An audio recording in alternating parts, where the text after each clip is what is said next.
And we're live. This is Richie from the Metal Cell podcast. I'm delighted to welcome Con Doyle. How are you, Con? Pretty good. How are you? Welcome back, my man. Yeah, it's great to be back. Yes, it is. It is. Last time you were here, you had your buddy with you here. Poor old Ralph. How's he? He's good. Yeah. Good crack. Basing it up. Will he be around for the summertime? He'll probably be around at some point, yeah. Okay. Yeah, causing havoc. Yes. Are you going to call him in for duties for Monolith? Hoping to, yeah. He did a sterling job himself, and Ed did a sterling job last year. Yeah. He really played a blinder. The stage was incredibly well managed. It was, wasn't it? And just, yeah, I mean, even, given that because of technical difficulties and stuff in the beginning, we were running I think an hour and 20 minutes late, and within 4 bands we got that down to 5 minutes or something. Jesus, like that, that's like incredible, isn't it? Yeah, it was nuts. It was amazing, the work that yeah. Let's talk about 2019 anyway, and Monolith. I suppose you probably needed a few weeks to kind of reflect on it, because I remember asking you on the day, and maybe I met you maybe a week or so afterwards, and you were still fucking exhausted over it, you know? Oh, yeah. How did you feel initially? Never again? There was, it's funny that there was, I was about 50%, like, let's do this tomorrow, and about 50%, I'm never doing this ever again. Mm-hmm. Just going home being completely exhausted, because, I mean, even the night before, there was a lot of stuff like picking up bands from Dublin, and I kind of foolishly did the vast majority of that myself. Correct, yeah. And like loaded in amps and stuff the morning of the gig, and then ran around like a headless chicken. If the bands needed like bottles of water, I was off running up to supermarkets and coming up cleaning the rooms upstairs, and it was just a ridiculous amount of work. And because people first of all don't know about the Friday night. I think it was Damham you were collecting, wasn't it? Well, this was after I had picked up Pungent Stench from Dublin and driven back to Cork, and then I went and drove to the airport and picked up Damham from Cork. Is it from Cork? Yeah. And then this was about 3 or 4 in the morning, and you were down Inch Beach, somewhere down that far from here. Yeah, it was east. It was Inch Hideaway was where the lads were staying. Yeah. It was like this eco yurt place. That's right. Really cool place. I never actually heard of it until you brought it up, and then I came across it a few months later, and I actually drove in. Yeah, it's pretty cool. It's amazing. Fabrizio from Bisect runs it. Oh, right, okay. So big shout out to Fabrizio. Big shout out to Fabrizio. But yeah, so dropped them off, and I was pulling out, ready to go home to my bed to get a bit of rest before the big day, and my gearbox seized up completely. So I was just left stranded in the middle of nowhere. For those that don't know where Inch is, it is literally in the middle of nowhere. Yes, and poor coverage as well for phones as well. Oh, terrible. Yeah. So I had to abandon the car, and how did you get out of there? I got a lift from a friend. That you woke at? I was silly o'clock in the morning. Yeah. Ralph Ralph came out the following morning. Now, luckily, Fabrizio had a bed for me that night. It wasn't completely booked out. Right. So it wasn't too bad. So I got a small bit of sleep. Right. But when you're around all day and like flying around all day, and then something rubbish like that happens, where you're just like, shit, what do I do? And so the adrenaline was fairly high at that point, so there was not much sleeping, so I just took to drinking. And how did Damham then get from there to the gig? Well, I had organised a bus to pick up bands from there and to drop them up. Okay, so that so that was never going to be an issue. Right. It was just me getting places was the issue. Yeah. But so you kind of had 4 or 5 hours, not even that, probably 3 hours sleep, 4 hours sleep? I think 2. Yeah, 2. Yeah. So then straight up to Cork? Straight up to Cork. Or did you go home? Or left there. Ralph picked me up at 8:30 in the morning, and then went up, and we were just getting stuff ready and loading in, and then the equipment arrived several hours late, which is what threw us back as well. But it's just the joys of it, It's what can go wrong will go wrong, and but see, that's why I'm bringing it up, because people don't fucking know this, know, they just show up on the day, and some bitch, some moan, some are just oblivious to the fucking amount of madness that goes on in the background as well. Like, you know, so during that day, as the bands were progressing, like, could you get any joy out of it, or were you still fucking running from A to B to C? I was, it was just pure adrenaline. And yeah, like, I mean, I didn't really see any of the bands, to be honest. Right. I saw Zora at the end because it was the end. Because it was the end, and I was able to, like, leading up to that, I was able to start having a couple of drinks. Yeah. But like all day, I didn't touch a drop. I didn't eat all day. I didn't have time. Yeah. Yeah. But it's just the nature of it, like, you know. And again, it was the first year that I had done something like that, so it was my first ever time, you know, booking that many big bands in one day, serious caliber bands. And I maybe a bit naively went into it thinking like, it's just going to be like, you know, booking 3 or 4 bands except spread out over a day, and Jesus, it wasn't, and so it isn't. Who was the team on the day? There was yourself, Ralph. Anna was helping on the door. Anna was helping on the door. My wife was helping on the door. Olivia on merch. Sound. And Ed in the stage. Very small team. That's a small team. Way too small for what we want. And look, we pulled it off, but each and every one of us was knackered after. Yeah. But again, it's sort of what we signed up for. Yeah, that was a steep learning curve. It really was. Yeah. So, like, out of the bands that played on the day, and you saw hardly any of them, there was some standout performances right through. I've been hearing a lot of good things about the bands. Isn't it nuts? Like, but so I mean, I loved. I'm going to say Pungent Stench because I can't pronounce Shirank.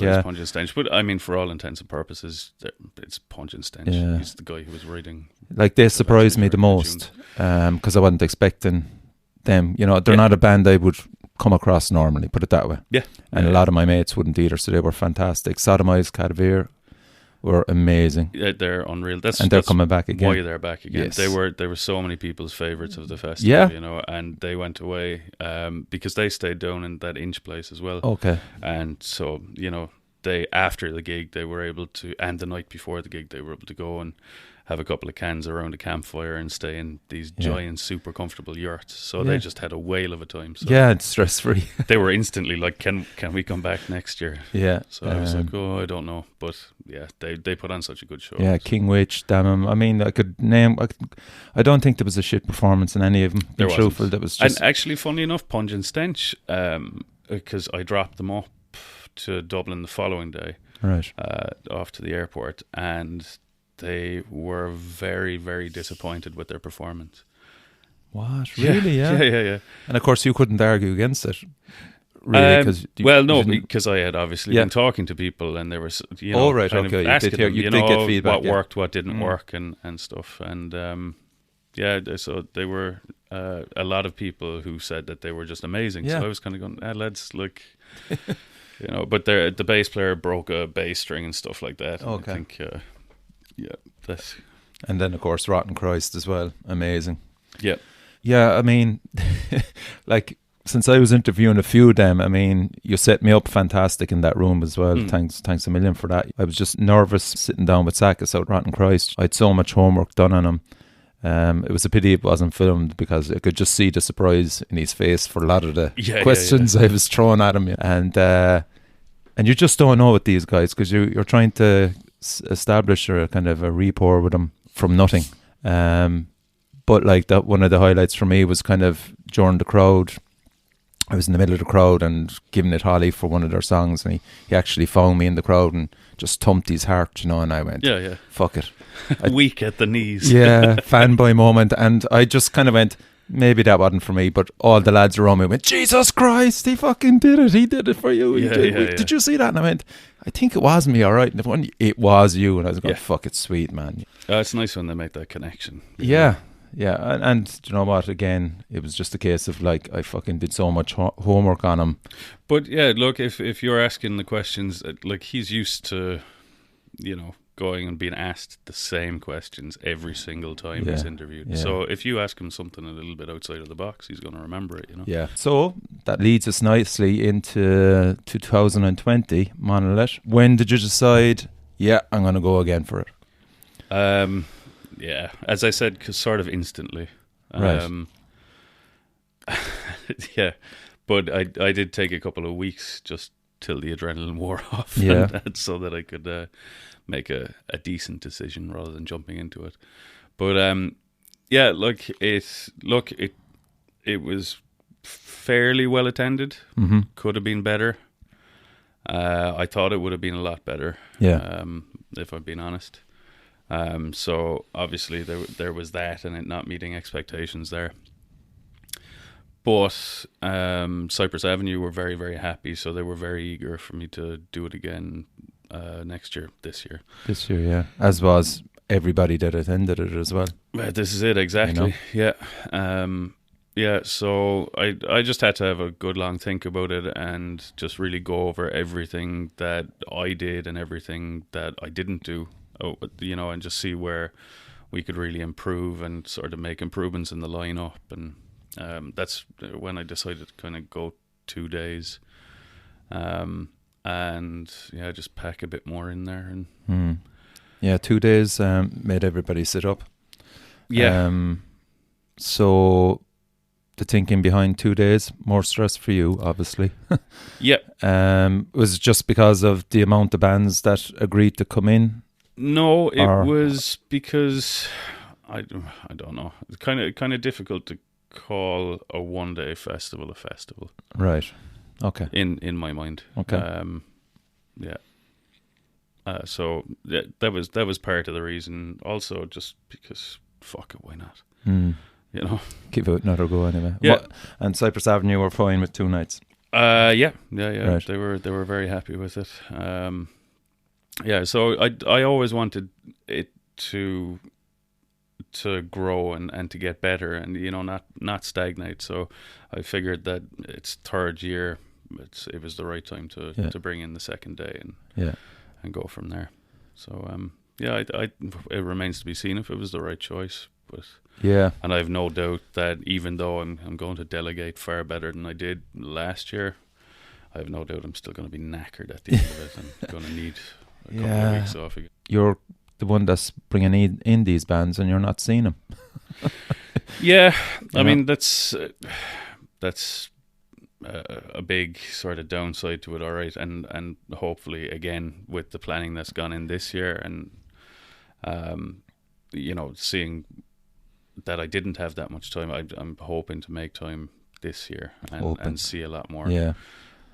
Because I am, you know, the reason I'm doing this is because I'm a metal fan, and because I don't have the luxury of being able to travel very often for gigs anymore.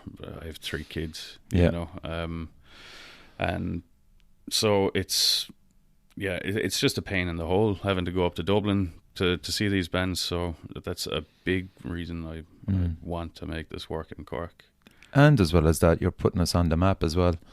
Isn't it great, like, to be considered by a lot of European bands? They'd kind of look at Ireland and go, yeah, Dublin, and then straight away Cork will come up, as well as Limerick and Belfast. You know? Well, that's Galway to a degree, but like, I mean, having a big festival like Monolith every year will definitely help that. It's Cork kind of disappeared from that holy triumvirate. For a while, you know. It did, it did. And so it's it's like it's been difficult to kind of get agents back on board with Cork. Okay. You know, because it's been so long, and they just, I suppose they kind of assume that no, Cork was a thing ages ago and it's not anymore. So it's but slowly but surely we've been getting there, and like Mark as well. It's great working with Mark because he's as driven as I am. Yes. And like, even though we kind of do our own things, the support is always there. Like, you know, and we've been both making headway in our own way. And growing it, and you know, looking to kind of constantly improve as well. And sort of being open to criticism and taking it on board and stuff, which Right. I think is a big thing, you know. Yeah. Because all that stuff isn't personal. It's you know, you have to see it for what it is, and it's just people give out about shit because they want. Well, some of the time they give out about shit because they like giving out about shit, but a lot of the time they give out about shit because they want things to be better, and you know, so do we. So Yeah. you kind of have to take it on the chin and take it on board and just continue to try and improve. Yeah, definitely. We'll just kind of go through the bands that are on the 2020 bill. First one up there for me is Downfall of Gaia, is it? Yeah. That's all right. I'm always fucking wondering about the pronunciations of bands. I'm going to fuck up somewhere along the line. A German three-piece. Yeah. They're on Metal Blade Records as well, which is pretty cool. Yeah. What do you know about them? I know that they're great live. Yeah. They have been making waves in Europe and further afield with great reviews of gigs. I really like their studio work as well, so it seemed like a no-brainer.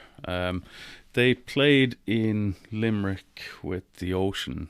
Oh, right. Okay. A while back. So they're no strangers to the shore. No. Okay. No. So they have been here before. Cool. Jupiterian from Brazil.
They were one of the first bands that I went after for Monolith 2020, just because they're one of my favorite bands. And you have a relationship as well with. We have a relationship too, yeah. The Great Depth album, wasn't that paired up with Terraforming? I think there was. They were released around the same time, yeah. I think. Yeah, so they were released on the same record label, Transcending Obscurity. So, the lads, that album is just, it's a masterpiece. It's fantastic. So, that was a no-brainer. It was a bit of a kind of a hit and hope. I got onto them. I had been onto them, a fair bit beforehand, and sort of struck up a friendship and kind of said, look, I organised this thing in Ireland. Would you come over?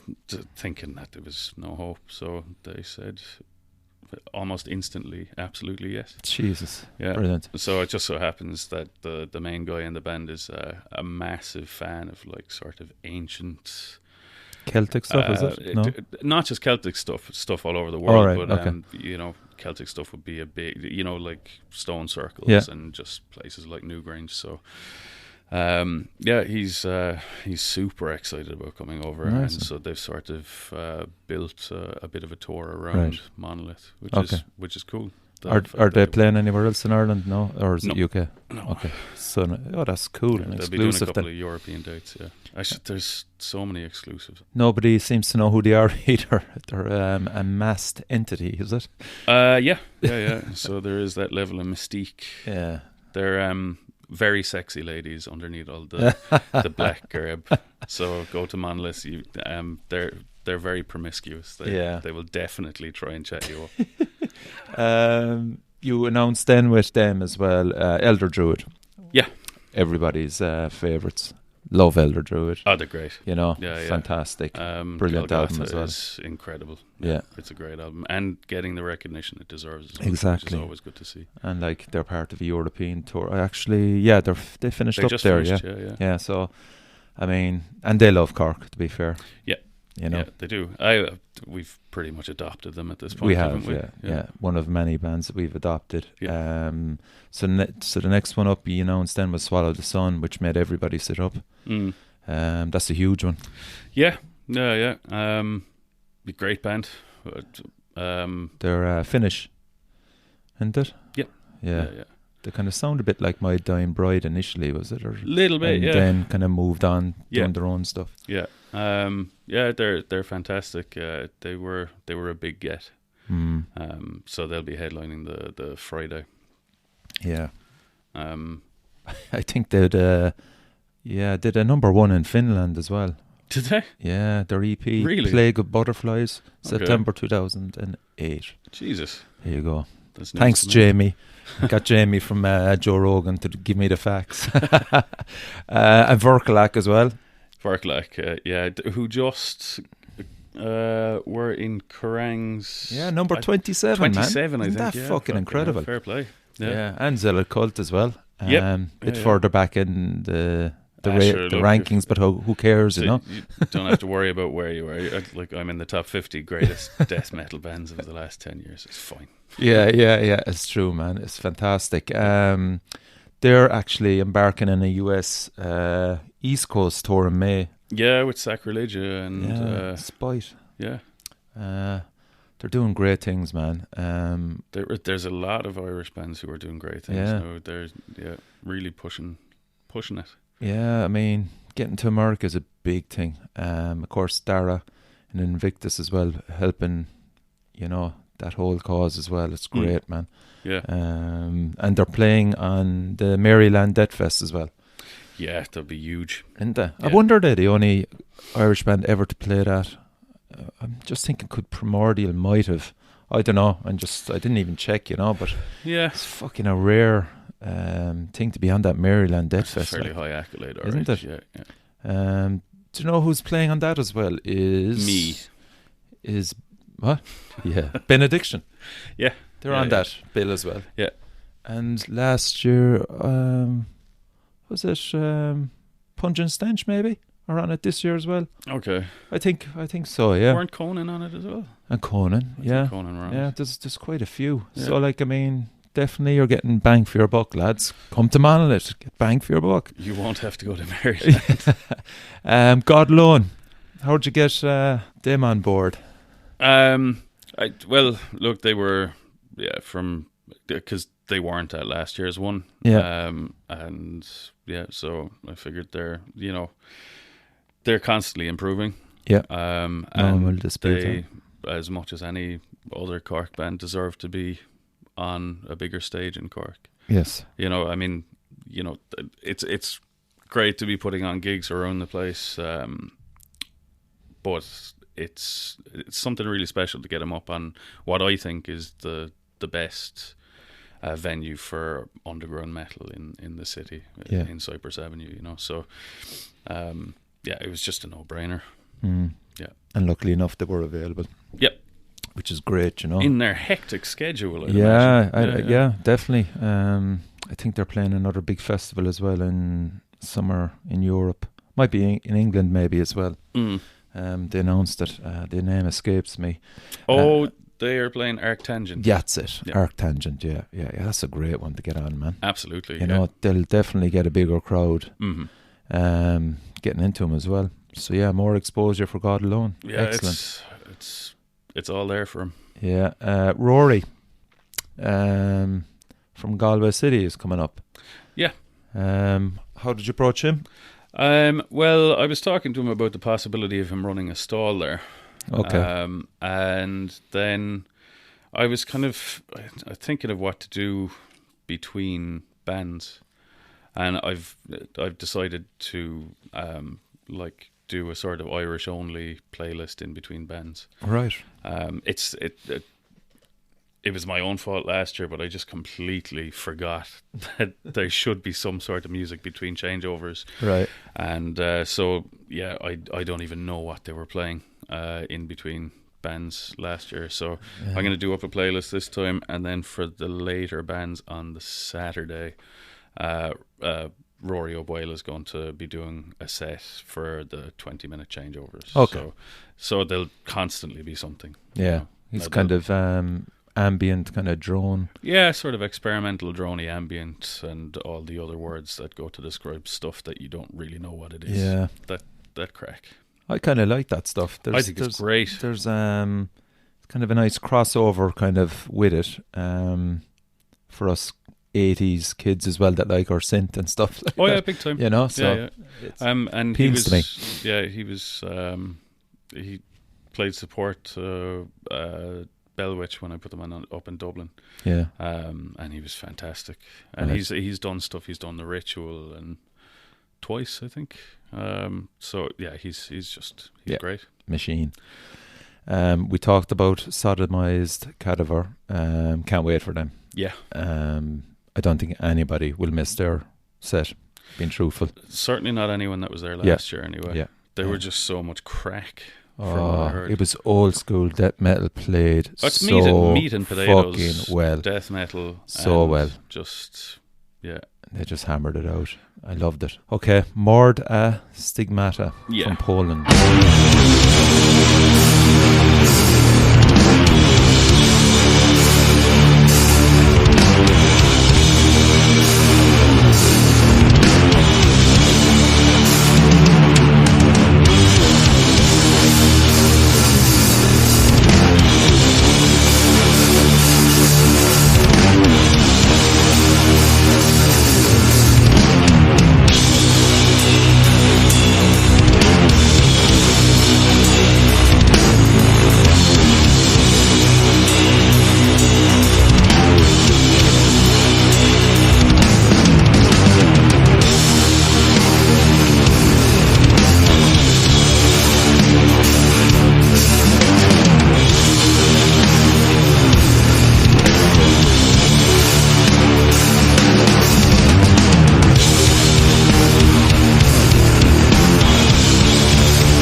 How did they come into your sights?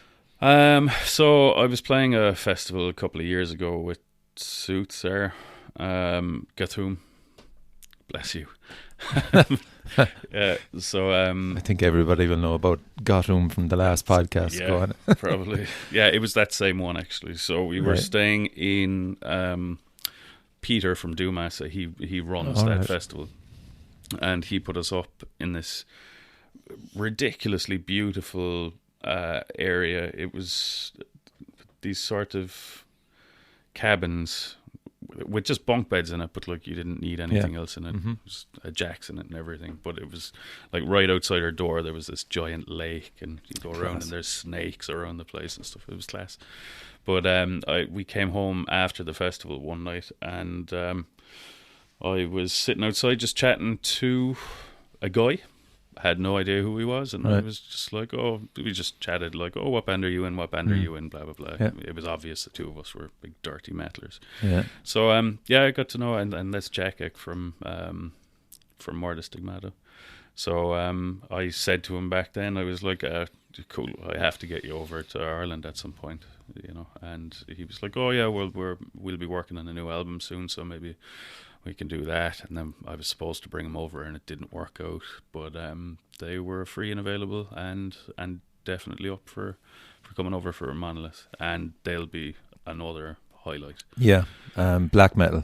Yeah. Yes, since 2004. The next band as well, I haven't seen, but they're someone I'm looking forward to seeing. Again, it's Hate. Or Hate Official, I'd imagine. There's probably a few hates in the world. But this gang, since 1991 they've been out. Yeah, they've been around a long while, yeah. Auric Gates of Vels, is it? It's their 11th outing, an album release. Yeah, I'd believe it. And they're on Metal Blade as well. Yeah.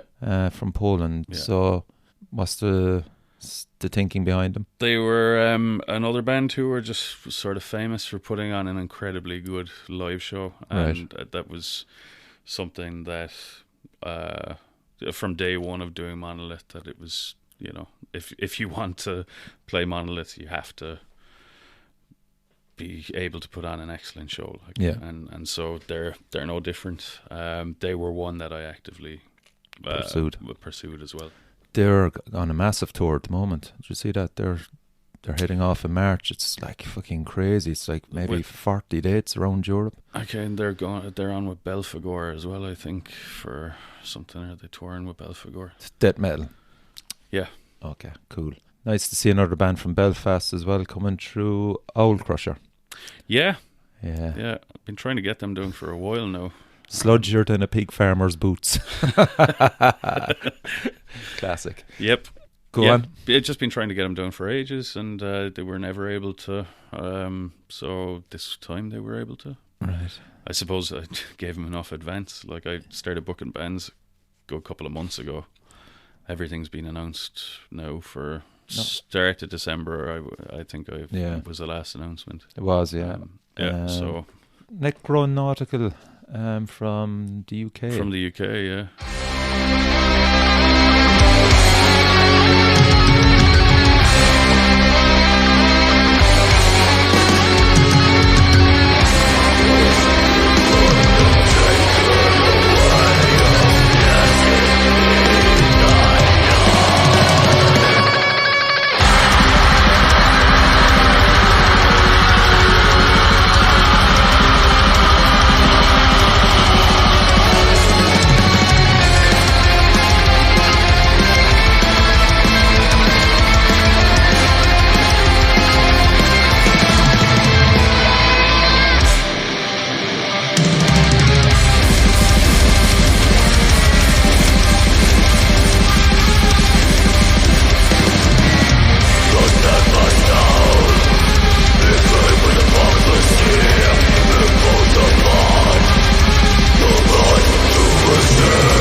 relatively new, as in 2014.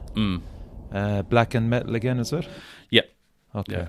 Yeah. Again, fantastic live band. And to the best of my knowledge, they've been, it's not their first band. They're veterans of the scene over there, So, they so many good reports. I've never personally seen them live, but I have had many of the English bands coming up, because I'll always chat to them and be like, okay, so who should I keep an eye on and stuff, and their name has come up several times. So who do you consult? Like bands that come over here. So like when 100 Year Old Man came over here and stuff. So like you'll that. have a chat with them and go. Or King Witch. Yeah, of course. Yeah, that makes sense. Bismuth or Conan. Conan, yeah. So you'll have a chat with all of them and say, look. Yep. Right. Who would you recommend? Yep. Who should I be keeping my eye on? Yeah, that's pretty cool. Yeah, so look, you mentioned Conan now here. They're playing. I think everybody was delighted with that announcement. Yeah, it's a no-brainer as well. Loudest gig I was ever at in a long, long time. Was that the one that we put on, is it? Yeah, it was in Cyprus Avenue, the old Cyprus Avenue. Yeah. That was ferocious. Jesus Christ. Yeah, points rattling around the place. Oh, my God. Teeth vibrating in heads. Yeah, I think that's what you want. Yeah, I think I'd earpieces on that night, but I was still fucking deaf the next day. Oh, yeah. Next, another show favourite, one of the hardest working bands in Ireland, The Crawling. Oh, yeah, absolutely. Jesus, their work ethic is incredible. Yeah. And again... So easy to deal with as well. But just, like, great lads. Yeah. I actually know where they're going to be staying as well. Oh, yeah? Yeah. They're another band that are down Decline Inch direction. Oh, okay. I'd imagine so anyway. They stay down Decline the whole time. Yeah. But yeah, fantastic band. Yeah. Fantastic. Just no bullshit about them. Just, do you want to do the thing? Yep. Yeah. Job. Okay, let's do that. So Costra. Again, no brainer. Trying to get him down in Cork for a good long while as well, and it just never worked out. I've shared the bill with them a couple of times in Soothsayer, and they always put on a great show. Yeah. They got to Limerick last year, actually. Yeah, I feel like that should be my catchphrase at this point. They always put on a good show. Yeah, well, as I said, if you do the research and know what you're getting, you don't want a band on there that'll just fucking go through the motions. No. And in fairness, nothing like that happened last year. So or the year before. Everybody talks about last year, but the year before was much the same. We didn't have the big names, but everybody put on. I actually saw some of the bands that year. Yeah, all right, okay. Yeah, everybody played a blinder. Yeah. And I don't just say that. So... Next up, Ungraven. Ungraven are from the UK. It's John Davis from Conan. It's his side project. Right, okay. Are they black metal? Kind of hard to say what they are. Yeah. Really. I haven't heard any stuff with the actual drummer. I've heard some stuff with the... so it was just John and a drum machine before. So that's the stuff. But that makes sense then if it's being compared to God, Flesh and Fudge on Nail Bomb as well. Yeah. Another great band as well. So yeah, that'd be cool. Yeah, and I know John is a huge Fudge Tunnel fan as well. Pitch Shifter came to Cork, didn't they? I think so, yeah. Yeah, I think I saw Pitch Shifter in Cork. Vehement? English band. Yeah. Yeah.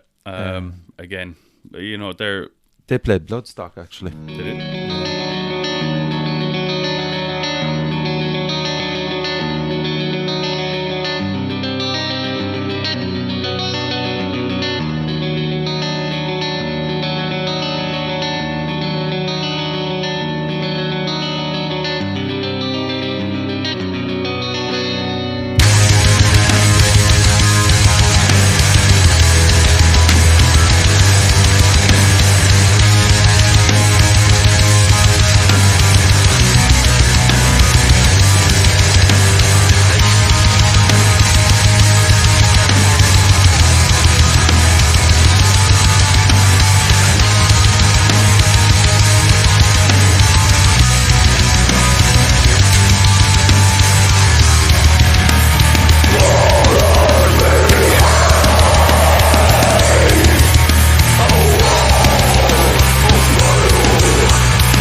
guitar tone. Kind of more death metal-y Yeah. and anything, but they're A great. bit like Emperor. Would that be fair enough? Well, maybe Black and Death. Yeah. Can we? Yeah, we'll agree on that. Can we meet one, halfway? Yeah. Would that be their first time hitting Ireland?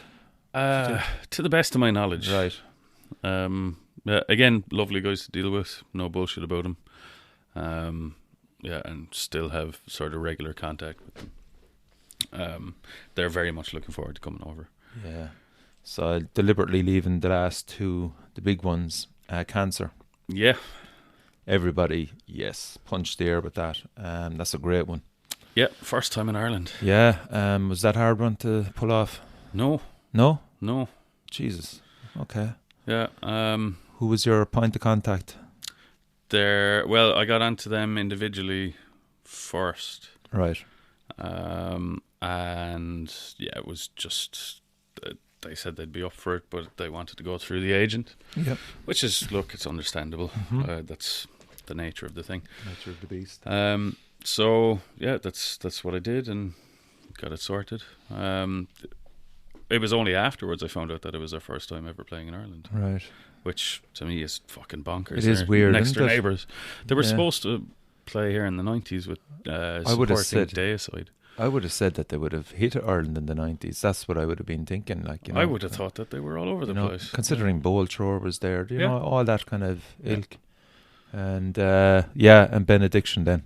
Yeah. Another great one. Yeah. So that's it. Yeah, they're still as popular today as they were 20, 30 years ago. Big Benediction. time, yeah. And Ingram's back on board as well. Which is a fantastic one, yeah. Yeah. And did you see Memoriam when they played? I couldn't make it. Yeah. Yeah. I mean, which was a shame. Jesus, like these lads are turning out performances still effortless like them. Oh, yeah. You know? But they're proper veterans. Yes, they are, yeah. They're in it for life. Yeah, so Benediction, that's going to be a big one as well. Are they on the Friday? They're on the Saturday. Yeah. Right. So, and Cancer, Saturday as well. Saturday. Yeah. Yeah. What about ticket sales? Is it kind of panned out in relation to days, or are people still grabbing weekenders? No, the reason I did the lineup like I did was because I knew some people, you know, would want to go and see the old school bands and have no interest in going to see Swallow the Sun or Downfall of Goya. Yeah. So that's why I kind of split it up that way, giving people the opportunity. Because look, there's none of us. I can only arrange this based on my tastes. Yeah. You know, and I'm not really one for. There was a couple of bands actually who wanted to be on the bill for Monolith, who were very, very big, but I don't like personally. I don't like their music, and I just didn't want to book them. Might have been a bit stupid out of me. But I always set out to sort of do that I wanted to make the festival that I would like to go to. Yeah. And not even a lot of the time I find myself at festivals and kind of going, okay, I'll see these two bands and then I don't have to watch any of these bands because I have no interest in them. Yeah. And I didn't want that. I want people to be going, shit, when am I going to be able to get something to eat because I want to see all these bands. You know? Yeah. Now, unfortunately, it's never going to work out like that for everyone because not everybody has the same amazing taste in music as I do. As you do, yeah. Obviously. Which is kind of falls between kind of, I suppose, death and kind of black and metal, really, isn't it? No, man, I'm into everything. But the kind of bill itself. Oh yeah, I think there's a good mix. I mean, there's post, there's black, there's death, and there's doom in there. There's doom as well, and actually. And there's sort of experimentally stuff in there, small bit. Yeah, and a bit of sludge as well. Yep. Yeah. So I think kind of the whole Cork scene, with yourself and Mark especially, have aimed towards that and didn't deviate, and it's actually been really successful. And it's brought guys like myself that are kind of on the periphery, and I would say a lot more as well, just kind of going, I'm going to check these lads out. And always the live performances win you over, more so than the fucking CD or the... Yeah. You know, the Spotify tune. Oh, big time, yeah. You but know? look, I mean, the vast majority of bands these days are live bands. They're, Yeah. you know, going to the studio is you're there to sort of record a sonic business card that you can hand to people in order to get gigs and in order to get out touring and stuff like that. So yeah, I think that's where the real magic of the music lies, is in live performance of it. And yeah, just like both myself and Mark are sort of fixated on booking bands that are known for putting on a good show. Yes. And so yeah, so far it's been working. Yeah, it is, and that's a big thing as well. Like you were saying, that, you know, the people on the periphery taking a chance. That's something, I suppose I can't speak for Mark, but I would assume he's the same as myself in that I really want people to kind of go, okay, look, I've never heard of that band, but I have a little bit of faith in what the lads are putting on, so I know that the band isn't going to be shit. Yeah. So I'll go and you know, go and check them out. See, a lot of Irish metal fans, they don't kind of go to as many European festivals as they used to. This is just my perception now. Mm-hmm. Now we're going to Brutal Assault for this year now and last year. Such a good festival. It is, and sure, yeah, you were telling me about it. You're never going to go to a bill where everything on it you're going to love, you know. No. But that's one of the cool things about Brutal Assault, and like a lot of the time you just don't know what the fuck the band are about, and then you just watch it, you know, and then enjoy it, and then you can fucking buy the T-shirt and follow up on the band afterwards when you get home, you know. But that's one of the best things about going to a festival, is discovering new bands. For me, anyway. Like, you know, because I think it would just be, and I've noticed that some people do it. Like even with Monolith, you know, I saw people coming in for, you know, Pungent Stench and Rotting Christ. You're just kind of going, there was a day of class bands. Yeah. You know? Oh, yeah, that's right, actually. They were coming really late, yeah. I thought you were kind of saying that they were going in and out throughout the day. No. Yeah, that was strange, wasn't it? Yeah. It just, like, it really filled up sort of later on. Yeah. I don't know, is that just a fucking Irish thing, or... I don't know, but I just don't get it, you know. Yeah, you're paying money for it, like, you know, just, you know, come in and watch. Yeah. You know, Jesus Christ. Yeah, you're to be commended for it anyway. I must say it's a fantastic lineup, and I hope that those that are listening to it on the podcast here will go as well. Does anybody sitting on the fence, go and broaden your musical taste, you know. That's all I'll say. Yeah, there's a lot on it, and yeah, I mean, and you've got your Irish acts on it as well. So there's a nice balance there. There's a good mix of everything, and go and check stuff out. You might find your new favorite band. Exactly. I mean, were you surprised at the amount of festivals that suddenly popped up after you announced Monolith? No. You weren't? No. It was always going to happen. Look, metal's been getting stronger, and it's been getting stronger because people have been putting in the work in a lot of the cities around. You know, the lads in Bad Rep and the lads in DME, and several promoters down here in Cork, and some promoters up in Belfast, and you know, a bunch of people around the country have been doing a lot of work. And that's how stuff gets more popular, you know, because of the availability of it. And there has been an increase in gigs over the last number of years, and it's great to see. And it's also great to see these bigger festivals like Sunstroke popping up. I don't know how long they're going to last. Yeah. I really hope that they're well attended, and I really hope that they go on for many, many years to come. But do we have the fan base to get to all these gigs? I don't think we have. No, probably not.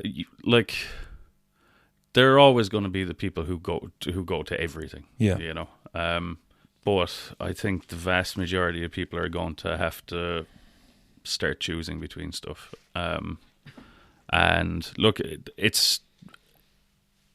it's always been the way in this country and in other countries, is that there's fuck all happens for a while, and then it gradually starts building up, and then there's a big explosion, and then it just goes to shit. Yeah. And then there's nothing goes on for a while, and then it slowly starts building up. It's always been the way. This is the fourth or fifth wave of metal. Yes. In this country now at this point, and it's just that's the way of things, And while I hope that these festivals stick around for a while, and I hope they do really well, and I hope they're really well attended and continue to bring big bands over that I couldn't bring over, for example. I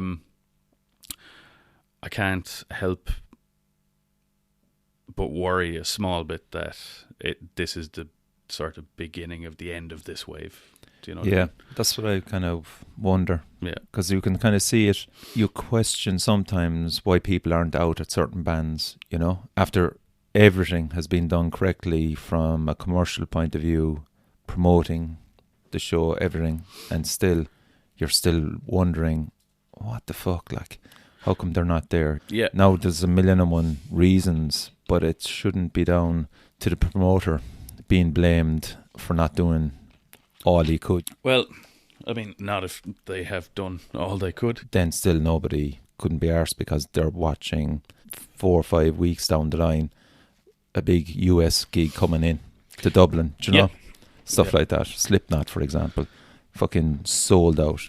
Yeah. How many of that percentage of that crowd would go to Irish metal gigs? But you see, a lot of them might not be at a gig for, the rest of the year. Yeah. And that's fine. Look, there's some people who aren't as, and even, Jesus Christ, I feel like an asshole even saying dedicated to metal. That sounds fucking stupid. But, there are just some people who feel it more, and people who, look, just straight up enjoy going to gigs more than other people. And there's always going to be a number of people who go to these gigs to be seen at these gigs. Again, it's just like there's a huge catchment there. Like, did you go to Slayer, for example, now, Lamb of God? No. That tour? No. Again, I don't like those bands. I know, well, whatever I do, but I mean, I was just going, looking around, going, holy shit, look at the thousands at it. Like, look, where are these people, for the other gigs? They've been living in Chinese pipes, under rocks and stuff. Yeah, it's on that ghost ship that washed up. Yeah, don't mention that, Jesus. But yeah, so it's just, there is a catchment there, but I don't know what's the lightning rod to bring them. Look, they don't, like, they've found their bands that they like, and that's enough for them. I think that could be it as well, yeah. They aren't interested in finding out, because there's just so much stuff out there. The internet is a big scary place, and there's so much music out there that, a lot of people just can't be arsed. They're like, okay, here are the 5 bands I like, and I'm just going to stick with those. Yeah. And of course, we're all married, kids and stuff as well. But I mean, I'm not married to kids. Married with kids. Married to a grown-up woman. There's just a lot of us in that position, and again, we have to pick and choose our gigs. When Slipknot and all those big bands come into town, they're coming down from every single area of Ireland, really. And look, fair play. And there's obviously a market for that stuff, and it's a much bigger market than we'll go to places like Fred's or gigs in the Casbah. I reckon a lot of them are aware of these gigs. They are on Facebook, they are on the internet, but I just don't think for some reason they can get it into their heads to go, to actually bring a pal, bring somebody, and go in the front door. Well, look, I mean, we're concentrating on the negative here as well. There are a shit ton of people who come to these gigs in smaller venues, and they're there every single gig that's put on. And I'll take those people, who regularly come over, a bunch of people who come once. Like, I'd rather have a room full of regulars than a different room full of people every week, if that makes it, or every month, if that makes sense. Yeah, it's just the reason I'm bringing it up is because of so many festivals being announced coming into the summer, and this catchment area is it all that it's made out to be.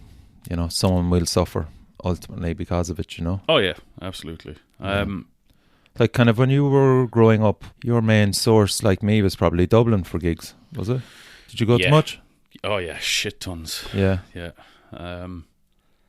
Yeah, I would have gone to gigs very, very regularly, and it was Dublin, but we had Cork as well. You know, like we had gigs in Nancy's and you know, Cruiskeen, Cruiskeen as well. Were you playing music at that stage? I was, yeah, nothing really too serious, just right. Fucking stupid idiot band. And you were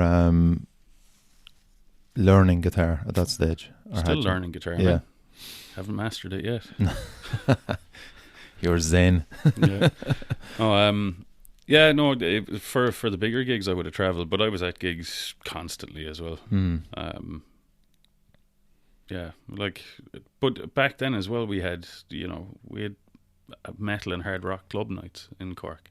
Yeah. You know, where you could go in and you could hear, you know, Slayer played in a club. Yeah. Do you know what I mean? It's been a very long time since we've had anything like that. I mean, Freak Scene doesn't quite cut it in Cork, you know? Yeah, there was like the indie scene came up in the 80s then, and then I just headed to Dublin at that stage. Were you a metalhead in the 90s probably? 90s, yeah. So I got into metal very, very early. I was in primary school, definitely, anyway. Yeah. And it was actually walking to primary school. One morning I walked out, and you know those really shitty like fences in housing estates that were like these little, there's like 3 concrete bollards in between these 2 beams of 2 wooden beams. Anyway, I walked down my driveway and I walked past the bollard, and it only registered like when I walked past. I was like, fuck, there's something on that. So I turned around and I picked up this cassette with sort of weird artwork on it. So I just lobbed it into the bag and continued on to work.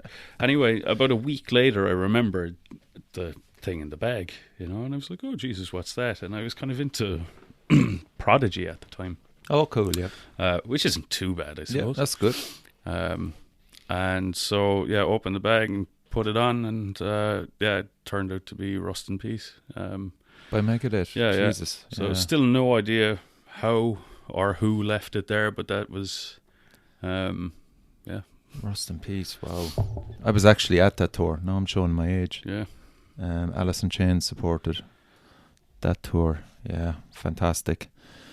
And that just kind of kick-started the whole thing for you really then, was it? Yeah. What year would that have been? 90? Rust in Peace would have been 92 or 91. Yeah. Rough. Yeah. I'd say 91, 92. Thereabouts. So I would say that it was a new enough album at the time. Yeah. Yeah. So, yeah, and that just really got the ball rolling. I was just like, what the fuck is this? This is class. And check out all those widdly woos. And how, like, did you kind of stay then into metal the whole way through, or did you just kind of, obviously you said Prodigy, what other stuff? I'm into everything. You're into everything, okay. That's I'm wearing a Jethro Tull t-shirt. Right. I love fucking jazz. I'm a big fan of Hall & Oates, for example. Just how was that then? They were brilliant. Yeah, unreal. Yeah. Great show, yeah, across the board, I just love music. There's a lot of stuff in metal as well that I just don't get. I don't like Metallica. I never have. Pantera, don't like them. Yeah, probably shouldn't be saying this on a metal podcast, but yeah, should I keep going? Go on, keep going. The jaw's getting them lower. No, and you don't like Slayer as well? I don't like Slayer. Yeah. Yeah, so there's a lot. Anthrax, don't like them. Yeah. A lot of those bands who people obsess over, I've never really been into. I've always been into kind of slightly weirder stuff, I guess. Yeah. So your persona then for Grandmaster Cash? Oh, Jesus. Yes, I want to bring that up. Is there some anniversary coming up on that? No? That was a couple of months back. Yes, yeah. Okay. How'd that come about? It was a group of friends and I were doing a table quiz every week. Okay. This was when I was living in the city, in Sober Lane on Tuesday nights. Right. And yeah, so at the time there was a couple of, I think it was just kind of the advent of MySpace and stuff, and there was just reams of stuff coming out from, like, anybody could upload music, and so anybody did upload music, and there was just so many bad Cork rappers putting up uploading stuff onto MySpace. So there was one guy in particular, called the Navigator. I don't give a shit if he comes after me. I was going to say I won't bother naming him, but the Navigator was his name, and it was just the most unintentionally funny stuff I've ever heard. You know, like one song just laughing at pedestrians because they weren't driving cars. You know, and that was the whole subject of the song. You know, he was like, "Fucking Egypt, spy." Were these only audio files now? These lads weren't making videos as well, or were they? They were just audio files, yeah. Okay. Well, there was some videos existed, but they weren't videos. They were just like a static image with the song. It was like static image of your man's big chuckle head and classic, yeah, a tricolour behind him, you know. That carry on. But yeah, so I would go in and, you know, 4 lads in a room kind of messing, and I just used to put on that accent and come up with really, really bad, stupid raps, and I guess that's just where Grandmaster Cash was born. Right. And the 4 of us, there was myself and Connor, who came up with the idea for a rival for Grandmaster Cash, and then which was Dr. Fekenstein. Right. And then one of the lads had a camera and he was into filming stuff. And the other guy there, Joe, he was very sort of straight-laced and a very good straight man. So it just sort of fell together that way, and decided to make a couple of like music videos, just taking the piss. Yeah, of course. Yeah. And found out that I ended up having a shitload of ideas about stuff. So we just kind of all of that the idea for having a couple of skits turned into movies, and then we just threaded those together with a storyline, and hey presto, we were fucking selling out the Cork Film Festival and winning awards for it and shit. So it's mental. When was this? We're roughly like, can you remember? That was in 2009 when the movie came out. Okay. Yeah. So it would have been like late 2008 when we started filming and messing around. And how can people access that? Is it up on YouTube? Or I put it up on YouTube for the 10th anniversary, yeah. Right. Is it still there? The full film is there, and the sequel as well, which we shot in London. So you made a comeback? Well, sort of, yeah. And then there's also, we did a sort of a Where Is He Now 10-year anniversary, just short documentary about him. Yeah. And so, yeah. That's brilliant, man. Yeah, it was good fun. Stupid, but good fun. I'm just trying to think, because I did see footage of it. Had you the hair shaven, or was it? No, I tied it up and stuck it underneath a People's Republic of Cork hat. Right. And there's a couple of spots in the movie, all right, you're just like, I can see the hair tied up. Kissing the Blarney Stone and stuff. You're like, I can see your hair. You're not fooling anyone. A lot of people that knew you must have got a great crack out of it. Oh, yeah. Well, the funny thing is that a lot of people saw it, and number one, because we were very sure when that was billed for the film festival that we didn't want it to be billed as a comedy film. We wanted to be billed as a documentary. Yeah. So, because it's filmed as a documentary, but a mockumentary, you know. Yeah. But we didn't want people to know this. We wanted people to go in thinking that they were seeing a real documentary. Rapper. And so a lot of people came out and they were just like, that guy's some fucking idiot. You know, fully believing. Now, we kind of, at the end of the movie, there's outtakes and stuff like that. But yeah, some people, really, even with the outtakes, just completely bought into it, you know. It's class. and yeah, a lot of people. Like I sort of gave, because I was doing a bit of stand up at the time as well, and one of the lads who used to run stand up nights, I gave him a rough cut of the movie, and it didn't have the outtakes in it.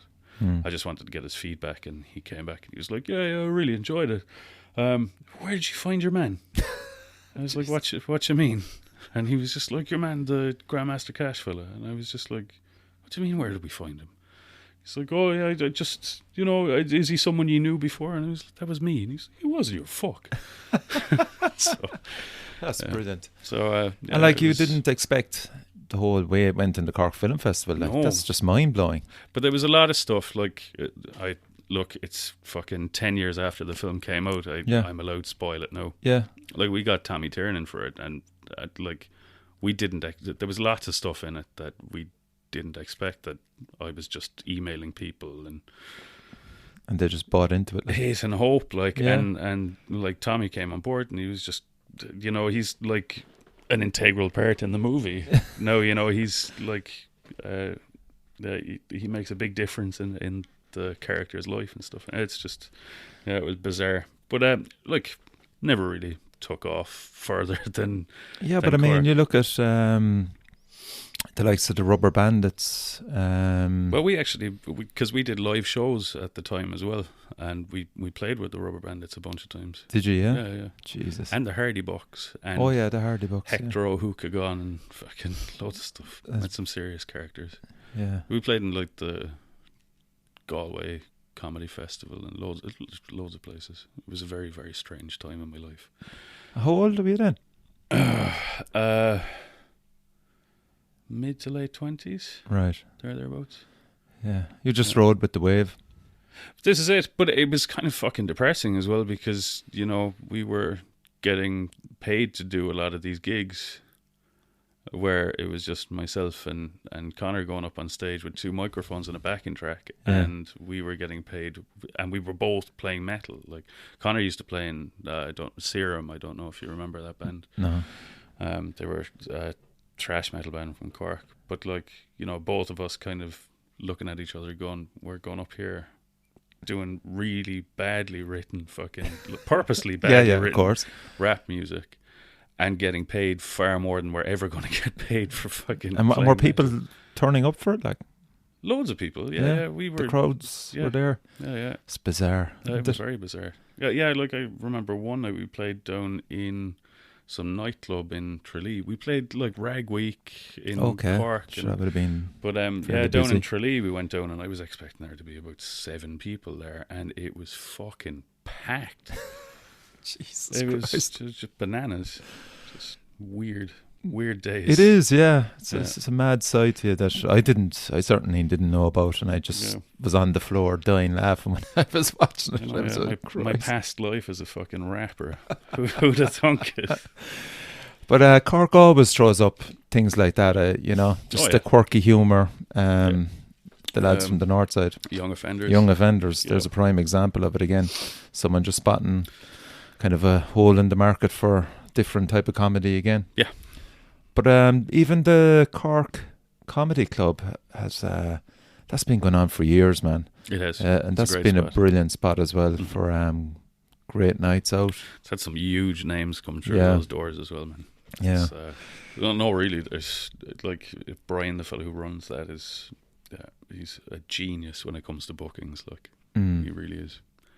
I haven't been in there in a long time. I need to go back. Yeah, I was there last year. Still the same, smell the same, yeah. Actually, no, I tell a lie. A couple of years ago, I was at a psytrance event in there, if you'd believe that. What's a psytrance? Sort of like a rave. Okay. Basically, yeah. Psytrance. Psytrance, yeah. Never heard of it. I've heard of trance music, felt obviously. very out of place. Yeah. Yeah. You shuffling around to kind of music. Is it full on? Oh, yeah. Oh, is it? Yeah. Okay. You're not shuffling. Yeah. Trance music, like, yeah.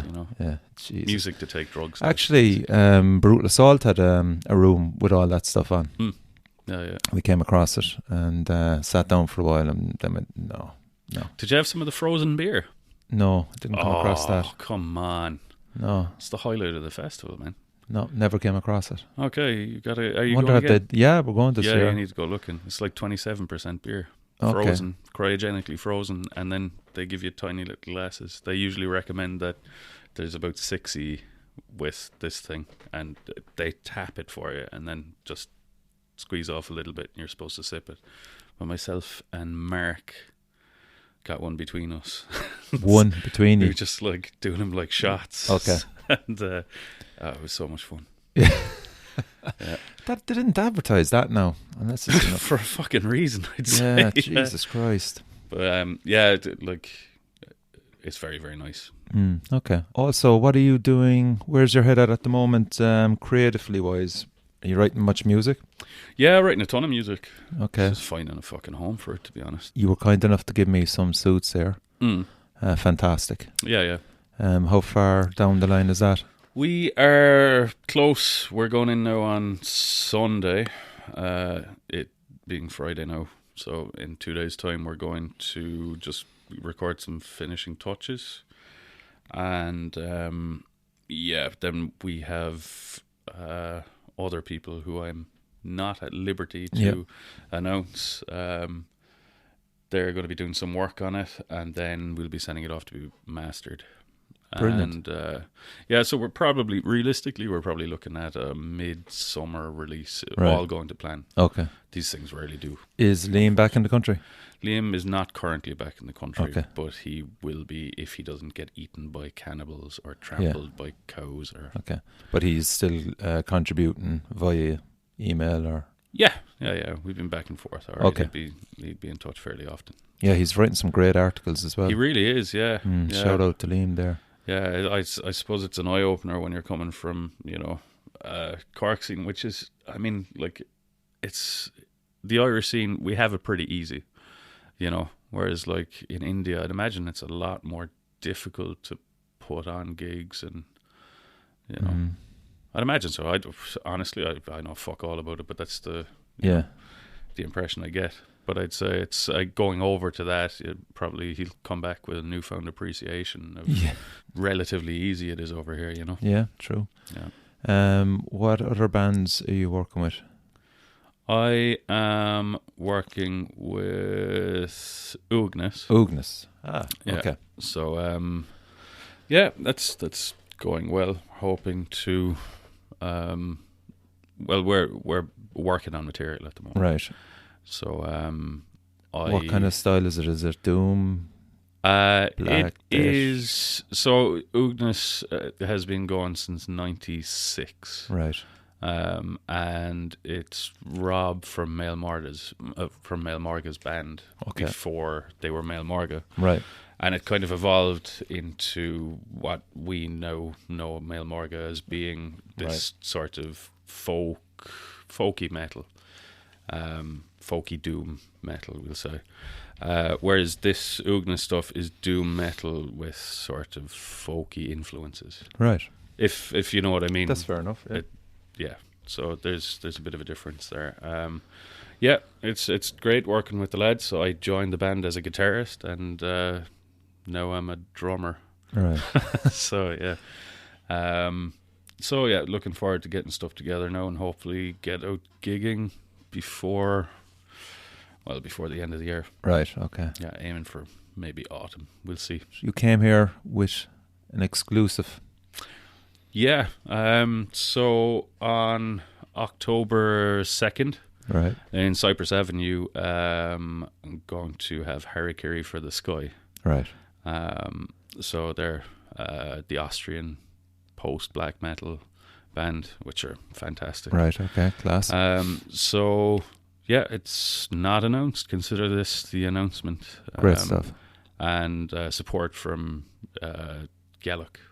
Deadly. So okay. yeah, that's going to be good. It'll be good to see those lads on the stage in Cyprus Avenue as Imagine, well. Yeah. So that's a nice one to have. Yep. You're getting a lot of support from Cyprus Avenue. That's a nice relationship to have with them. Yeah. Well, it's taken work, Obviously, yeah. There's trust. Yeah. I mean, that's the first thing. You look at like they're what was the last gig you were at in Cyprus Avenue? Steel Panther, man. Steel Panther, packed out, jammed. You know, so like they can book gigs themselves and pack out the place, and they're trusting me to bring in bands that they've never heard of. Yeah. So hopefully we get a good crowd and show them that it was worth putting their faith in me, I suppose. That they would be right to continue to do so. Yeah. Well, I mean, you know, if you were there watching Rotten Christ blast out and the reactions, the crowd, everything was fantastic there, you know, for that. Yeah. I was just looking around going, Jesus, this is so nice to have. Yeah. Right on our front doorstep, like. Yeah, and the sound. The sound was incredible. The lighting, the whole package was amazing. Yeah, yeah. It's great to have it on our front door. A purpose-built venue, you know. Yeah.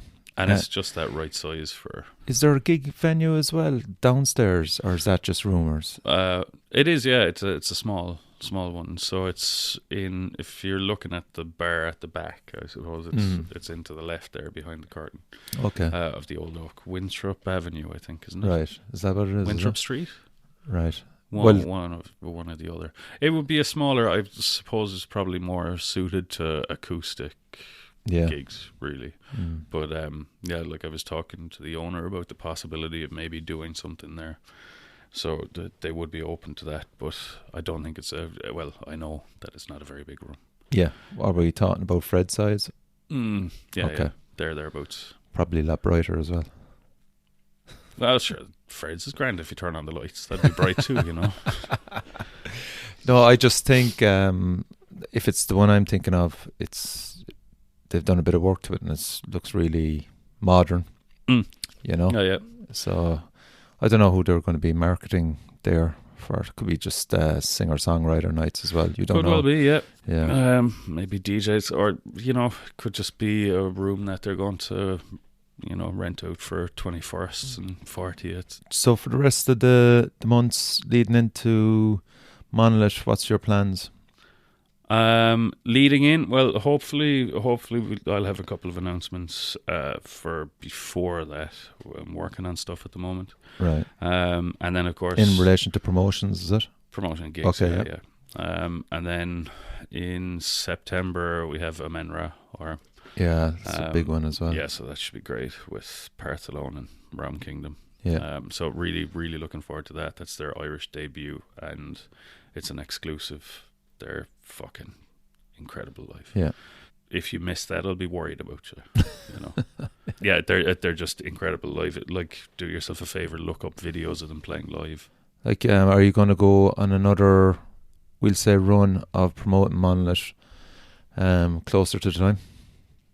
Oh yeah. Yeah. Look, I'm a firm believer that you can over promote as well. You know. Where to a point where people are just like, Jesus, would he ever shut up about it?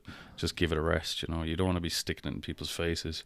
You have to have some faith that people that you only have to tell them like once or twice, and then they'll go, okay. Yeah, I don't know. I'm like you in that regard as well, but you kind of then go, did I do everything possible? Oh, I know that. You know? But you see, my thinking is, you know, a bit of that where you're not shoving it in people's faces, but also when you are putting it out there, you have to choose the right times to do that as well, you know. So I think there's, like right now, I think is too far in advance to be really pushing Monolith. Yeah, that's fair enough. And so, yeah, I think another couple of weeks I'll probably give it a push, and then sort of maybe 6 weeks to 2 months before it, give it another big push then. Because I haven't really done too much promotion of it. I've just made the announcements. Yeah, you have, yeah. So far, and still and word has gotten out, you know. Yeah. And this, sorry. Yeah. Don't mean to you're good. No. Belittle your efforts. No, far from it. So, yeah, I mean... Yeah, we're on track. I think I sort of over promoted the year before, and 2019. Do you think? Yeah, I think a little bit. What about merchandising? Have you even got that far down the line yet with it? Artwork. Yeah, we've. How did the T-shirts sell actually last year? T-shirts went well actually. Yeah, got it pretty much right. Okay. Yeah, so I think there was about 3 T-shirts left over or something like That's that. very good. Yeah, so yeah, I was happy enough with that. Cool. Still have them somewhere, actually. That would be, if any of your listeners would like a Monolith T-shirt, if I can find them. Actually, I shouldn't have said anything. Fuck it. Artwork for this year. Artwork for this year, I don't know. There's several options. There's, the artwork from last year was fantastic. It was, yeah. So yeah, I was considering going back to Serpent Tusk, but then there are just so many great options out there. And yeah, maybe I'll do 2 designs. I don't know yet. Yeah, okay. Again, the poster was very eye-catching. Yeah. I think it was basic, but it wasn't sort of an overload, but it was straight to the point, and as you said, I thought it was very eye-catching as well. That's the unsung hero Mark O'Grady, who does the vast majority of those posters. He does amazing work. Doesn't do it for a living, he just does it as a favor, really. So he's just seriously thankful for his work, and me absolutely pissing him off when he sends a poster on. Deadlines. No, not at all, because Jesus Christ, it's very funny. Mark will, like, you get onto him and go, "Oh, any chance you'd be able to do this for me?" And he's like, "Oh yeah, I'm very busy, it might take a while." And then within half an hour he's got a poster back to you. Jesus Christ, class. He's a hero, like. And I say to him, I'm pretty sure he thinks I'm joking. Like, I'd be sending him like gifts of like, "You're my hero" and stuff like that. I'm not lying though. He is a mountain of a man. Yeah, fists like hams. So the team you have assembled for this year, have you increased it? In the process of. Yeah. So the team that would be there from last year, I think, are all should on board be all again. On board. That's good to hear. With an extra few bodies. Yeah. And I mean, there's a lot of people coming in from flights as well. You have a lot of bands coming in. Yeah, this is it. And yeah, you have to take that into account. I won't personally be able to go and pick them up like I did last year, just because there's too many of them. I simply can't do it. And because it's a 2-day festival, if there's bands flying in on the Friday for the Saturday, I have to be there on the Friday. So I can't make that trip anymore. So it just means that everything has to sort of be a bit better run, right? I guess. Yeah. And so I guess that's on me. Yeah, and it will be. Accommodation-wise as well, are most of those bands going to be based in the city, or are they spread out? They'll be based in the city. Have you got like accommodation booked? Oh no, that's all. That's all done already as well. So that's sorted on a band to band basis, right. It's different for every band. Yeah, some of them need accommodation, some of them don't. Yeah, that's what I was asking. Unfortunately, those eco yurts were booked this year around. Okay. So, or this year around, yeah. So couldn't do it because everybody who stayed down there came away from that just saying that was amazing. Yeah. Just loved it. Yeah. And that's why I booked it, just because I'm sure a lot of those bands, they would have been booked in hostels otherwise, to be honest. Okay. So they are used to being put up in hostels or crashing on floors and stuff. Yeah. And to be able to go out into the wilderness and have, just all these things, and there's like a bath full of ice, and I made sure it was full of booze for them. Nice. So it's, it's just made all the difference to that trip, I think. Exactly. Oh yeah, give us prices at the moment for Monolith. What is the 1 day and what is the 2 day? So the 1 day is 30, Friday is 35, right? I think. Okay. And the Saturday is €66.60. Right. Okay. Because Satan, that's why. And and so a weekend ticket then is 80. 80. Okay. Cool. Yeah. Which I think for fucking 19 bands, 2 days of music. Yes. Do the maths, figure it out. For 20 something, no less. €4.20 is it for a band? Is something €4.10 per band? Yeah. something for like that. For that caliber. Yeah, so cool. So yeah, I think it's kind of a bargain. I know it's $80, you know. So if you're just going, all right, I have to shell out $80 for a ticket. It doesn't sound like a lot, but you are getting 19 bands for it, and like everyone that was there. Well, I had one person last year who was giving out about shit, but he was giving out before he even got in the door. Yeah. And yeah, look, you're always going to come across these people.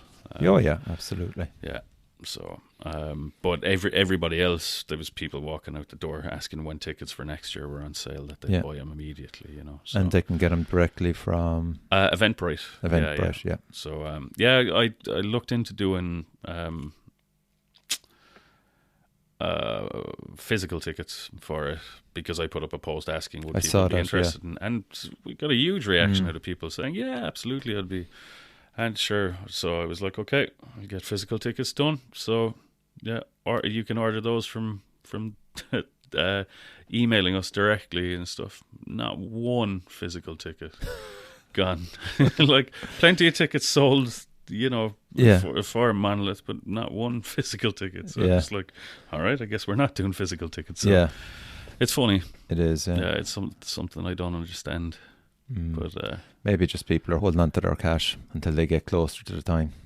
Oh, that's usually the way it is. But it's one day they're going to get a fine landing when they're just like, oh shit, it's sold out. It's a funny thing in this country. People don't buy tickets. I'm guilty of it as well, to a degree. I'm going to Napalm Death next month. I still haven't bought a ticket for it.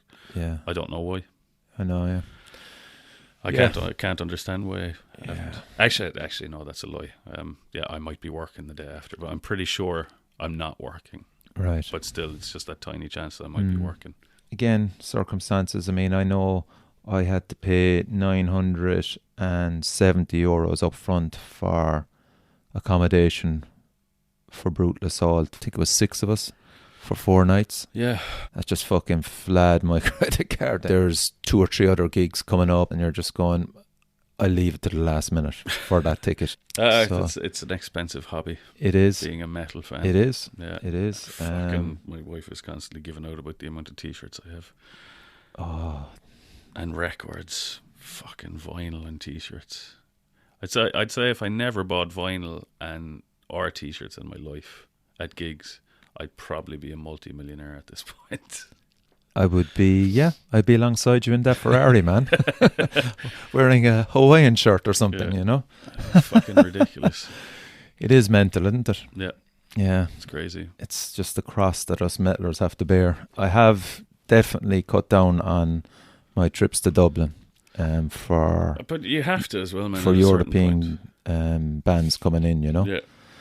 It was a conscious effort, because every time we hit Dublin, it was like 200, 250 euros for one night. It's fucking madness. Is that simply a coincidence as well? Or is it got to do that there are more bands playing Limerick and Cork now? Do you think that decision was easier of saying, fuck Dublin? No, because I don't think the bands that I liked were coming to Limerick still. It's weird now, because I wouldn't fucking go to see Steel Panther.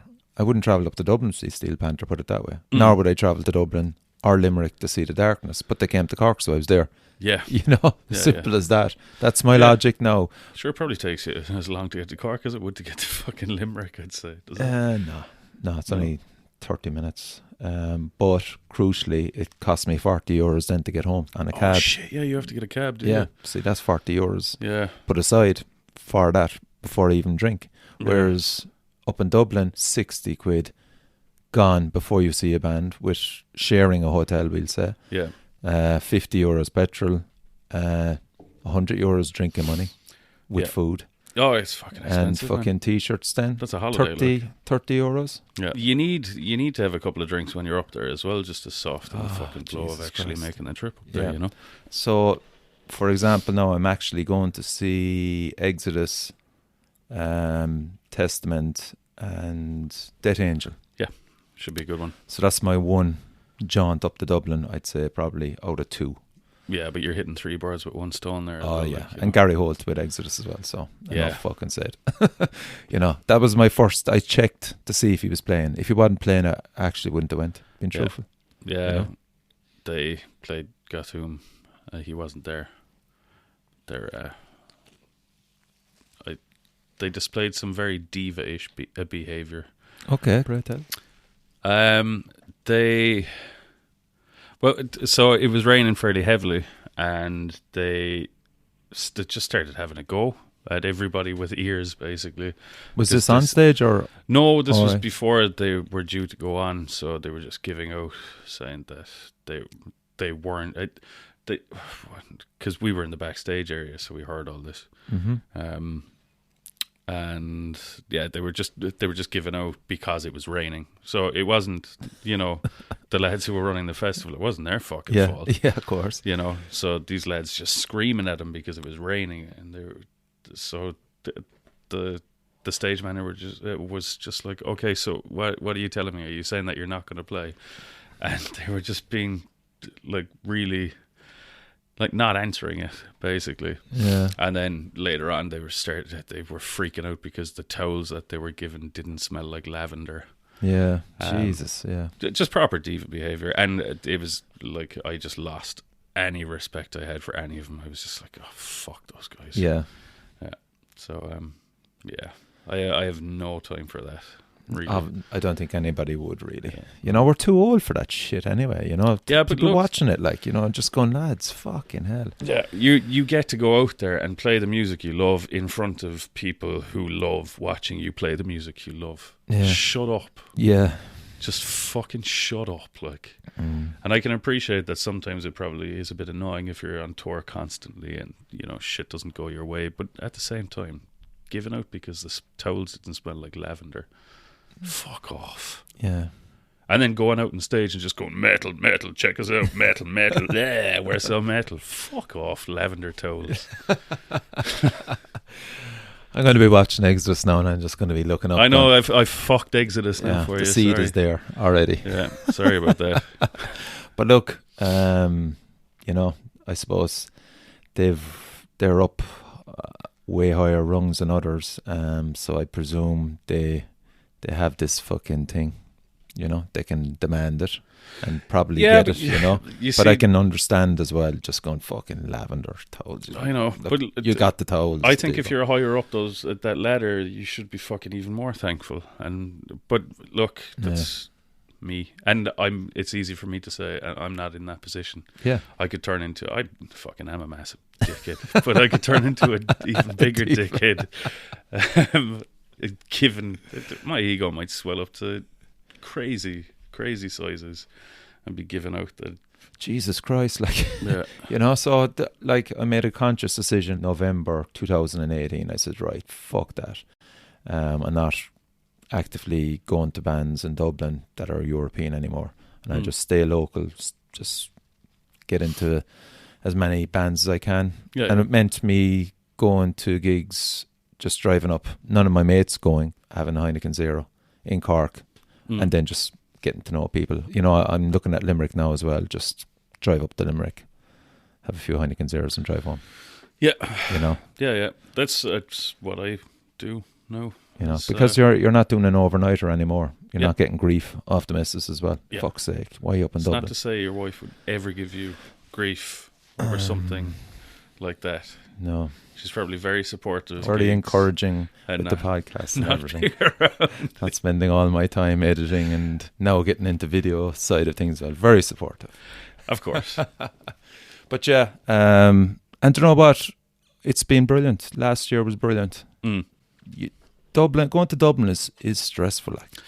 It's a lot of work. So what would piss you off now? Like, what stuff would piss you off? I don't really get pissed off too much. Really? Yeah.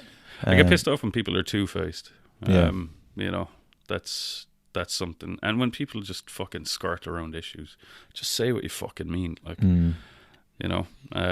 aside from that, not much. Yeah. Really. I mean... wait, are we talking about gigs now or just in general? No, I'm on about... There's loads of shit that pisses me off in general. Not in general. No, I'm on about say it from a promoting point of things. Just skirting around the issue and fucking passive aggression and just, sort of just two-faced people. Fucking wrecks my head. Yeah. like saying one thing to you and then going behind your back and saying a different thing. It fucking wrecks my head. Yeah, really does. It's just like at least have the balls to say it to the person's face. You know. Yeah. I'll fucking happily say if I have a problem to anyone. But yeah. Yeah, because that was a good interview with John Ard and him. What's about the second name? It's Rail, but it's spelled Real. R-E-A-L, but it's Rail. John So Rail. Spanish. Real John. Yeah.